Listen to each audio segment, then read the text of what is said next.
आप सभी लोगों का स्वागत है आपके अपने यूट्यूब चैनल में जिसका नाम है ज्ञान बाई चंदन शर्मा। तो टॉप 100 कॉन्सेप्ट की सीरीज में ये टाइप नंबर कितना है तो 5 है। इसमें हम देखेंगे कि अगर लाभ और हानि में मान लीजिए कुछ परसेंट का चेंज होता है, चाहे रुपये में चाहे परसेंटेज में, तो उस हिसाब से लाभ और हानि में किस तरीके से परिवर्तन होता है, उस तरह के क्वेश्चन हम इस वीडियो में सॉल्व करेंगे। तो अगर आप किसी भी एग्ज़ाम की तैयारी कर रहे हैं जिसमें मैथ पूछा जाता है तो ये चैनल आपके लिए काफ़ी हेल्पफुल होगा। तो अगर आप इस चैनल पे पहली बार विजिट कर रहे हैं तो चैनल को सब्सक्राइब कर सकते हैं। वीडियो अच्छी लगे तो ज़रूर लाइक करिएगा, नहीं पसंद आएगा तो अपनी शिक्षा से आप डिसलाइक भी कर सकते हैं। तो चलिए हम क्वेश्चन के थ्रू इसके पीछे का कॉन्सेप्ट समझते हैं। तो देखिए, पहला क्वेश्चन कह रहा है कि यदि क्रय मूल्य 10% कम हो जाए और विक्रय मूल्य 10% अधिक हो जाए तो लाभ जो होता है वो दोगुना हो जाता है। तो कह रहा है कि मूल लाभ प्रतिशत कितना होगा ये आपको बताना है। तो इस क्वेश्चन को आप कई तरीके से कर सकते हैं। पहले मैं बेसिक तरीके से एकदम आपको बता देता हूँ। तो अगर मैं क्रय मूल्य को मानता हूँ सीपी और विक्रय मूल्य को मान लेता हूँ एसपी है, तो कह रहा है कि क्रय मूल्य में अगर 10% की कमी कर देते हैं तो समझाने के लिए मैं इसको, चूंकि 10% की फ्रैक्शन वैल्यू होती है 1/10 होती है, ठीक है। तो अगर मैं पहले क्रय मूल्य को मान लेता हूँ कि 10 सीपी है, तो अब इसमें 10% की कमी हो जाएगी तो कितना हो जाएगा, तो 9 सीपी हो जाएगा। और विक्रय मूल्य में 10% अधिक हो जाता है, यानी कि अगर इसको मैं 10 एसपी मानता हूँ तो 10% अधिक मतलब एक अधिक हो जाएगा, यानी कि 11 एसपी हो जाएगा, ठीक है। ये पुराना सीपी है और ये पुराना एसपी है। तो कह रहा है कि जो लाभ है वो दोगुना हो जाता है। तो अगर मैं लाभ यहाँ से निकालता हूँ तो लाभ कितना हो जाएगा, तो S P minus C P लाभ होता है, यानी कि 10 एस पी और माइनस 10 सी पी जो होगा ये लाभ हो जाएगा।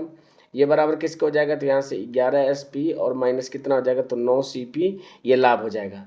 तो जो अब लाभ हो रहा है वो दोगुना लाभ प्राप्त हो जाता है, यानी कि अगर मैं पीछे वाले का अगर दोगुना कर देता हूँ, जो पीछे लाभ हुआ है, तो ये इस लाभ के बराबर हो जाएगा। यहाँ से मैं सी पी और एस पी का रेशियो निकाल दूंगा।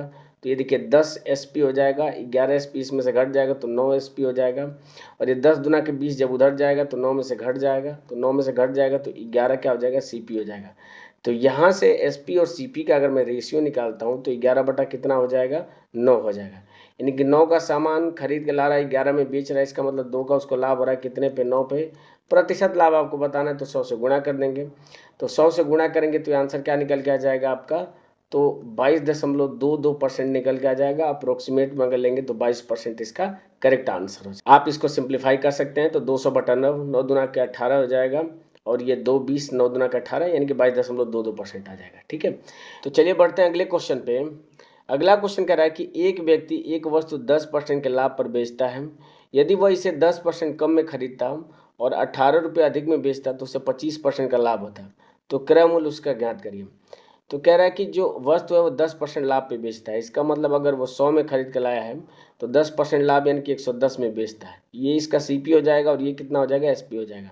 यहाँ से अगर मैं रेशियो निकाल देता हूँ तो 10:11 आ जाएगा। आगे क्वेश्चन कह रहा है कि यदि वह इसे 10% कम में खरीदता, तो अगर 10 में खरीद के ला रहा था पहले तो 10% कम यानी कि एक की कमी हो जाएगी, यानी कि अब ये 9 में अगर खरीदे और 18 रुपये अधिक में बेचता है, यानी कि पहले अगर 11 में बेच रहा था तो इस पर अगर 18 रुपये अधिक में बेचता है तो उसे 25% का लाभ होता है। तो देखिए 25% का लाभ होता है, यानी कि अगर 9 की चीज़ खरीद के लाया था 25% के लाभ पे बेच रहा है, इसका मतलब कितना हो जाएगा, 125/100 हो जाएगा, यानी कि 5/4 हो जाएगा। यानी कि ये कितना हो जाएगा, तो 9×5 = 45/4 में अगर ये बेच रहा है तो कह रहा है कि उसे 25% का लाभ होगा। तो देखिए पहले अगर वो 11 में खरीद के ला रहा है तो अब इतने में बेच रहा है, तो कितना रुपया अधिक है ये, तो सिंपल सा मैं क्या करूँगा कि 45/4 हो जाएगा और इसमें से 11 में माइनस कर दूंगा, तो ये कितना हो जाएगा, तो 1/4 हो जाएगा। और इसी 1/4 की वाले क्वेश्चन में दिया कितना है कि 18 अधिक है। तो यहाँ से अगर मैं 1 यूनिट की वैल्यू निकालूँ तो 18 का 4 में गुणा हो जाएगा, यानी कि 72 हो जाएगा। यानी 1 यूनिट की वैल्यू अगर 72 निकल के आ गई, आपसे क्रय मूल्य पूछ रहा है और क्रय मूल्य हमने माना कितना है, 10 माना है। तो अगर 1 यूनिट की वैल्यू 72 है तो 10 यूनिट की वैल्यू क्या निकल के आ जाएगी, तो 72 में 10 का गुणा करेंगे तो 720 क्या हो जाएगा, इसका क्रय मूल्य हो जाएगा, जो कि ऑप्शन नंबर सी में दिया हुआ है, ठीक है। बढ़ते हैं अगले क्वेश्चन पे। अगला क्वेश्चन कह रहा है कि एक वस्तु 20% लाभ पर बेची जाती है। यदि इसका क्रय मूल्य 50 रुपये बढ़ा दिया जाए और विक्रय मूल्य जो है वो 10 रुपये कम कर दिया जाए तो जो लाभ प्रतिशत 10% हो जाता है। तो कह रहा है कि मूल क्रय मूल्य कितना होगा ये आपको बताना है, ठीक है। तो इस क्वेश्चन को आप कई तरीके से कर सकते हैं। एक तो जो पिछला वाला तरीका है उस तरीके से भी कर सकते हैं, नहीं तो आप किसी अन्य तरीके से भी कर सकते हैं। मैं दो तरीके से इस क्वेश्चन को सॉल्व करके आपको दिखाता हूँ। तो देखिए, वस्तु 20% के लाभ पर बेची जाती है। इसका मतलब यानी कि अगर 100 में खरीद के लाया था तो 20% का लाभ यानी कि 120 में बेच रहा है। इसको अगर मैं और सिंप्लीफाई कर दूं तो 20 पचे 100 हो जाएगा और ये 6 बार चला जाएगा, यानी कि ये आपका क्या हो जाएगा, तो सीपी और एसपी का रेशियो हो जाएगा। कह रहे कि अगर 50 रुपये बढ़ा दिया जाए क्या, तो क्रय मूल्य 50 रुपये क्या कर रहा है, बढ़ा रहा है, और जो विक्रय मूल्य है अगर वो 10 रुपया कम कर दे रहा है तो जो लाभ है वो 10% हो जाता है। 10% लाभ का मतलब यानी कि खरीद के अगर 100 में लाया है तो बेच रहा है 110 में, यानी कि 10 और 11 क्या हो जाएगा। तो अब इसके सीपी और एसपी का रेशियो निकल के आ जाएगा। ठीक है, तो देखिए पहला तरीका तो ये हुआ कि 5:6 क्रय मूल्य और विक्रय मूल्य का अनुपात लिख लीजिए, और ये 10:11 है, और कितना इसमें बढ़ाया जा रहा है, तो इसमें 50 की वृद्धि की जा रही है क्रय मूल्य में, और विक्रय मूल्य में 10 की कमी की जा रही है। ठीक है, इसके बाद से क्या करेंगे कि आप इसका इसमें गुणा करिए, फिर इसका इसमें गुणा करके अंतर निकालिए, फिर इसका इसमें गुणा करके और इसका इसमें गुणा करके अंतर निकाल दीजिए। ठीक है, तो देखिए 11 में 5 का गुणा करूंगा तो ये हो जाएगा 55 हो जाएगा, और माइनस 10 में 6 का गुणा करूंगा तो 60 हो जाएगा, तो घटाऊंगा तो ये कितना हो जाएगा, तो माइनस का 5 हो जाएगा।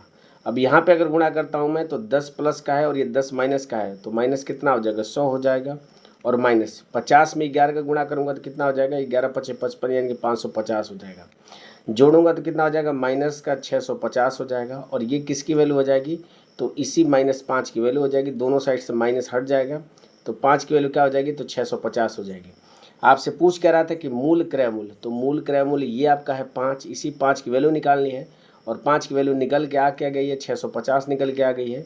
तो यही इसका आंसर होगा जो कि ऑप्शन नंबर डी में दिया हुआ है। तो एक तो ये पहला तरीका है। दूसरा तरीका आप एक्स मान के भी सॉल्व कर सकते थे।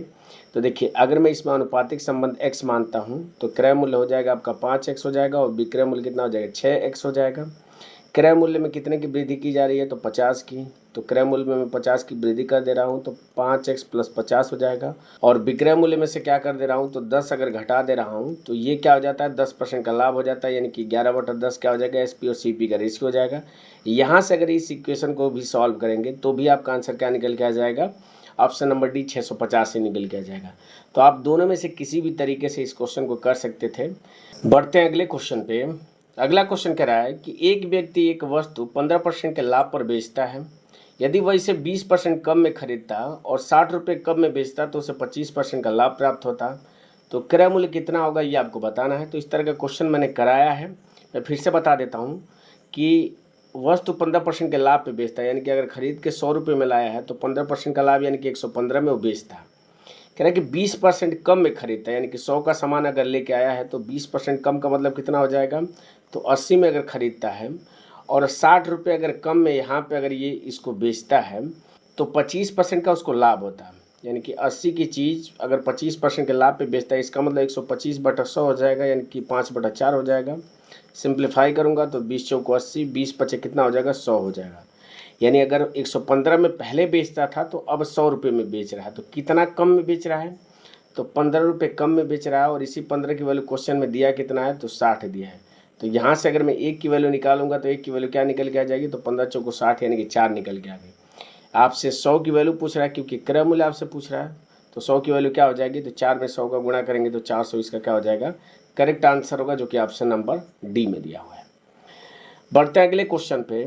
अगला क्वेश्चन कह रहा है कि यदि विक्रय मूल्य 2 गुना हो जाए तो जो लाभ है वो 3 गुना हो जाता है, तो लाभ प्रतिशत कितना होगा। ठीक है, तो जो भी प्रॉफिट होता है मैंने आपको बताया है कि प्रॉफिट जो होता है वो एसपी माइनस सीपी का क्या होता है, अंतर होता है। ठीक है, कह रहा है कि यदि विक्रय मूल्य 2 गुना हो जाता है, यानी कि विक्रय मूल्य क्या हो जाता है, तो एसपी की जगह पे 2SP अगर हो जाता है और सीपी पहले जैसा ही रहता है, तो जो लाभ हो जाता है वो 3 गुना हो जाता है, यानी कि 3P के बराबर हो जाएगा।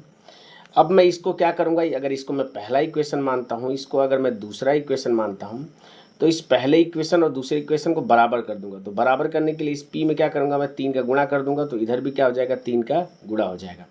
यानी कि 3 का अगर मैं अंदर गुणा करूँगा तो 3SP, इसे 3 का मैं अंदर गुणा कर दे रहा हूँ, तो 3SP माइनस 3CP, इसकी वैल्यू बराबर किसके हो जाएगी, तो 3P की वैल्यू इसके बराबर है तो इसके बराबर हो जाएगी, यानी कि 2SP और माइनस CP के बराबर हो जाएगी। तो यहाँ से मैं SP और CP को एक तरफ कर लेता हूँ, तो एस पी की वैल्यू किसके बराबर हो जाएगी, तो देखिए 3 में से 2 घट गया तो एस पी बचा, और 3 जब इधर आएगा तो प्लस का हो जाएगा, तो 3 में से 1 घटाएंगे तो क्या हो जाएगा, 2 सी पी के बराबर हो जाएगा। तो यहाँ से एस पी और सी पी का रेशियो क्या निकल के आ जाएगा, तो ये निकल के आ जाएगा 2/1 निकल के आ जाएगा। आपसे पूछ रहा है कि लाभ प्रतिशत कितना होगा, तो 1 का सामान है 2 में बेच रहा है, इसका मतलब 100% का उसको लाभ होगा, जो कि ऑप्शन नंबर सी में दिया है। आप चेक भी कर सकते हैं कि 2 में अगर बेच रहा है तो 1 रुपये का लाभ होगा कितने पे, तो सी पी पे लाभ प्रतिशत निकालते हैं, इंटू 100 करेंगे तो यहाँ से 100% क्या निकल के आ जाएगा, उसका लाभ प्रतिशत निकल के आ जाएगा। ठीक है, तो इस तरीके से बेस्ट 100 कॉन्सेप्ट की जो मैंने सीरीज स्टार्ट कर रखी है, उस सीरीज में ये कॉन्सेप्ट नंबर 5 था। बाकी इस चैप्टर से अगर देखा जाए तो 3 कॉन्सेप्ट और बचे हैं, क्योंकि मैं हर एक चैप्टर से 8-8 कॉन्सेप्ट आपके जो बेस्ट हैं, जिस पे एग्ज़ाम में क्वेश्चन बनते हैं, वहीं सिर्फ कराता हूं। तो जैसे ही 8 कॉन्सेप्ट ख़त्म हो जाएगा प्रॉफिट एंड लॉस से, फिर मैं क्या करूंगा, मिसलिनियस क्वेश्चन लूँगा, जिसके थ्रू क्या होगा कि मैं एक तरफ से आपके सारे कॉन्सेप्ट की प्रैक्टिस भी करा दूंगा, और जितने भी क्वेश्चन होंगे वो किसी न किसी एग्ज़ाम में पूछे गए होंगे, ताकि आपको एक रियल एग्ज़ाम की फील आए। ठीक है, तो अगर आप किसी भी वनडे एग्जाम की तैयारी कर रहे हैं तो ये चैनल आपके लिए काफ़ी हेल्पफुल होगा। अगर आप इस चैनल पे पहली बार विजिट करें तो चैनल को सब्सक्राइब करना ना भूलें। वीडियो अगर अच्छी लगे तो लाइक ज़रूर करिएगा, नहीं पसंद आता है तो आप अपनी स्वेच्छा से उसे डिसलाइक कर सकते हैं। मिलते हैं आपसे अगले कॉन्सेप्ट में अगली वीडियो के साथ। तब तक के लिए अपना ख्याल रखिए, अपने आसपास सफाई रखिए और अधिक से अधिक संख्या में पेड़ पौधे लगाइए। जय हिंद और बाय।